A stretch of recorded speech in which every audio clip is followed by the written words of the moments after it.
Please welcome John Schlimm.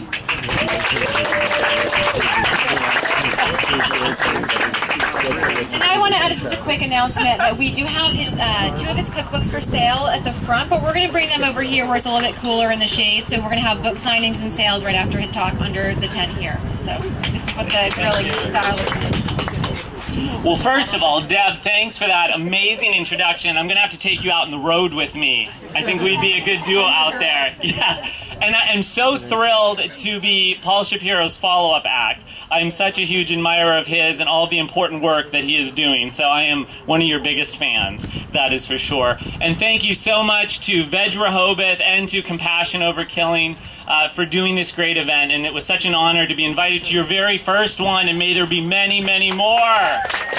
That's for sure. You know, I used to come to Rehoboth with my parents when I was little, so a part of my heart will forever walk your beaches. And so any excuse I get to come back, I am here.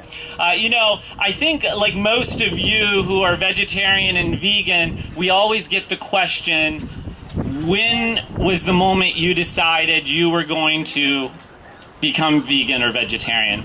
And you know, it turns out to be a really fascinating question, because I think everyone has that one moment they can pinpoint, but when you really think about it, it's sort of an evolution that started a long time before you probably even realized.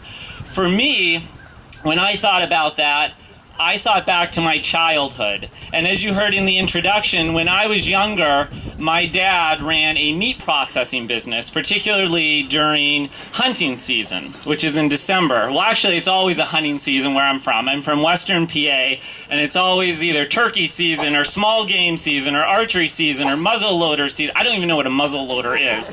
You know, the kids get off of school the first couple days of hunting season. I'd always go shopping with my mom while my other classmates would arm up and go into the woods. You know, it's a badge of honor and really for moms and dads that take their sons and daughters out hunting for the first time. So you kind of get it. I always describe where I'm from as a classic Norman Rockwell painting with lots of camouflage and stakes in it. So you can imagine here I come along. So, you know, when you're little, you want to emulate what your mom and dad do. So at 8, 9 years old, I wanted to try each of the jobs in this meat processing business. And so I tried my hand at skinning the deer. I tried my hand at cutting the deer. I tried my hand at making the sausage. But it doesn't really work out too well when your nose is about level with the table. And, you know, you talk about those clickovers in your brain. And something just didn't feel right, even at that age, about that. But I couldn't quite identify what that was, because I never heard the word vegan or vegetarian. Those were words I did not hear until just a few years ago start popping up in my small hometown. So I couldn't quite identify why exactly I didn't like what was going on, and eventually I was relegated to the front desk where the hunters would come in and I would write down what they wanted, and that was actually my first official writing gig. And so it's kind of, I think, almost poetic, and it's come full circle that that's where I started, and now I'm doing vegan cookbooks. And you know, and speaking of which, we flash forward a few years, I started writing cookbooks, which were not vegan at the time because neither was I. And interestingly, the more cookbooks I wrote, the smaller the portions of meat on my plate began to get. And I started hearing these words, vegan and vegetarian, popping up. And then I read Eating Animals by Jonathan Safran Foer, which I'm sure is a book most of you have read and are familiar with. If not, please read it. On page 266, for me, the clickover came down to one word on one page. On page 266, he's talking about, and you know, it's so emotional, and I know you guys get it. He's talking about Thanksgiving turkeys. And he describes the conditions these turkeys are raised in, and he says, basically, these turkeys, just like all the other animals, go through life unloved. And it was that one word that just struck me, and I got a pen and I circled the word. I got a highlighter and I highlighted the word, because I thought, I never want to forget that word, because that sums it all up right there, right there. And so that was the turning point for me, really, overnight.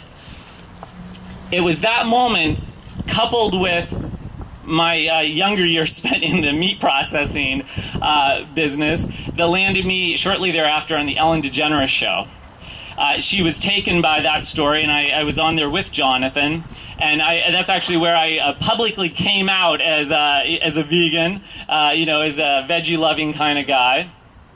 And the most amazing thing about that appearance is there was a point at which she had me tell that story, and I then got to look into the camera, and I got to say, no living being, human or animal, should ever go through this life unloved. And I think it is the most perfect line I will ever deliver in my life. I don't know how I was able to even get it out that first time. But to know that I was, literally looking into the eyes of millions of my neighbors across this country, and I was able to express that, had a huge impact on me. And of course, I was in the unique position that once I made the switch over, my career had to make the switch over. Well, coming from a beer family, it seemed a logical choice for my first vegan cookbook to do the Tipsy Vegan, because I am all about smashing through these ridiculous stereotypes that we are boring, that we are not fun, that the food we eat is mysterious and weird, and it uses ingredients that you get from some health food store on Mars. You get it. You've all heard these things, right? They think that we smear hummus on cardboard and eat it. Well, guess what? I decided to add rum to the hummus. Okay? I decided to add vodka to the salsa, tequila to the guacamole. You see where I'm going here? And, show that we can be fun just like everybody else. Just like everybody else. But I also wanted my cookbooks to be small town friendly. And, I will never regret those experiences from those younger years, because they instilled a perspective in me that has been so valuable. Because I really understand both sides of this. And really, I want to reach my hand across the aisle. So I'm like, I don't want these weird ingredients in my cookbooks. I want normal ingredients that my friends and neighbors in my small hometown can go to our grocery store and occasionally the liquor store and get. And, the first cookbook, a lot of people had fun with it. It came out a few years ago. I'm hearing a lot, even to this day, about it. They're experimenting with alcohol and adding it to even, other dishes that they're making on their own. So when it came time to do my second cookbook, I looked at what other sort of stereotypes, cliches, what other barriers can I sort of smash through? Well, there was the grill. And for so long, we really haven't gotten to enjoy the grill, except for maybe a few veggies here and there, while our, friends who still eat meat have, endless options. Well, I wanted to change that. And I wanted to show that we can do that, again, with normal food. So I'm like, hey, let's add popcorn to the grill. Let's add watermelons to the grill. Let's add peanut butter and jelly sandwiches to the grill, in addition to all of the vegetables and the fruits that we all like. And let's really turn the grill into a party that we can all enjoy, finally, and enjoy together. And it's been such a fun experience. One of my favorite things to do, I have a section of marinades. And, tofu is becoming pretty easily available. Tempeh and seitan, not so much yet in small towns where I live. But, I like to have a DIY kebab bar set up for parties, where you set up all these bowls and you have your tempeh, tofu, and seitan. You have all these chopped vegetables, chopped fruit, and all the different marinades, and you let your guests pick what they want to put together on that skewer. And it's a fun way, and kids love it. It's a great way to get kids interested in eating healthier and to have fun with their food. So, it's been an amazing experience to be able to break down some of these barriers, and it's getting easier, like Paul said. I mean, people are starting to really come around. And I didn't know what the reaction in my hometown would be, when I didn't even let my mom tell anyone I was going to be on Ellen until I knew how it went, because I could just imagine getting off the plane and being greeted with, pitchforks and torches, but it wasn't the case. People were really supportive, and people come up to me on almost a daily basis, and they're telling me how they're reducing their meat intake, and that's pretty amazing in small town America, which is great. So for my next cookbook, I'm so excited for this one and cannot wait until you see it. It's going to be The Cheesy Vegan. I'm taking on cheese now. I want vegans and vegetarians to really be able to enjoy plant-based cheese that's good. We've certainly had enough bad plant-based cheese, right? So that's coming out in October. I'm super excited. There are going to be about 24 homemade cheese recipes, easy recipes.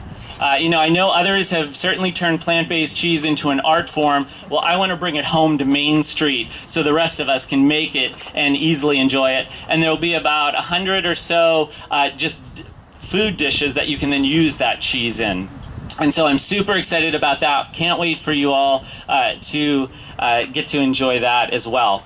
I write these cookbooks for each one of you because I want us all to be able to come together, enjoy good food, fun, laughter. They're all about compassion. It's all about love. If you look at the dedications in the book, you're going to see that allusion back to that unloved moment. The dedications to all the animals, so you know that you've not gone through this life unloved. That's so important for me. All my dedications will be that. So I'm super excited for these to come out and for that message to continue on. And I thank you so much. And again, I write these cookbooks also for each of those beautiful, precious animals out there so that they know they aren't alone.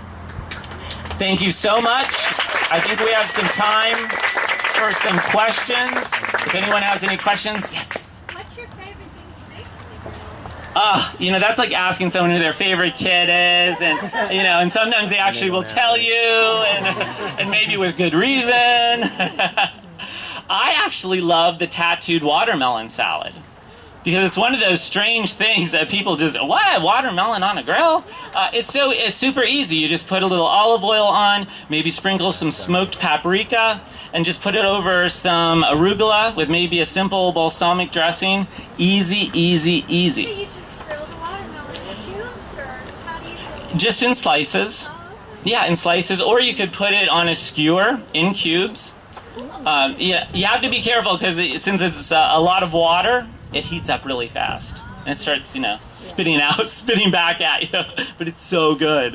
What do you add to eggplant on the grill? Do you have something special you prefer to add to eggplant? Look, I just open the spice rack, and it's different every time. Of course, the beauty about a grill is you put olive oil on just about anything, and it works on a grill, right? So it really comes down to the spices. And so I just love using a lot. I love chili powder, cumin, you name it. And there's so many, every time you turn around, there's like a new spice out there in a mixture. So yeah, experiment. That's what I want people to do with these books. Make them their own and just have fun. Just because I add vodka to salsa doesn't mean you can't add whiskey. And yeah. Yes, just do it. Absolutely, do it. I'm always being asked by people who want to write books, what should I do? How do I go about it? The most important, it sounds so cliche, but it's so true. If you really want to do it, do not stop pursuing it until you see that book on the bookshelf. I mean, it's a battle royale. The publishing industry is just like Hollywood, just like the music industry. It's not necessarily for the faint of heart, but boy, it's so rewarding. So I take it you're the one who wants to write a cookbook. Well, good. You write the cookbook, and next year you're going to be up here talking. Any other questions? All right. Well, thank you so much. Thanks again to VegFest and Compassion Over Killing.